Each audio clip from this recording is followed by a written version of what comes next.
Halo, lu pulang udah puasa pertama. Udah dapet cuti udah doyang.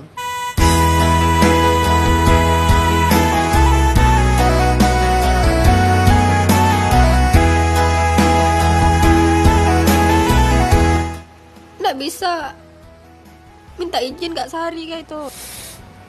Acuk na udah minta izin kan dipecat lah. Tuh kalau nggak bisa, nggak usah lah dah. Alah makan.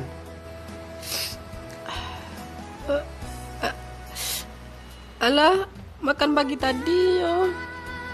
Makanlah dulu namanya kau mati loh. Di rantau urang Alah lu yaudah, bibu saya cewek kok. Jangan nak santai em dong. udah di tanah jauh.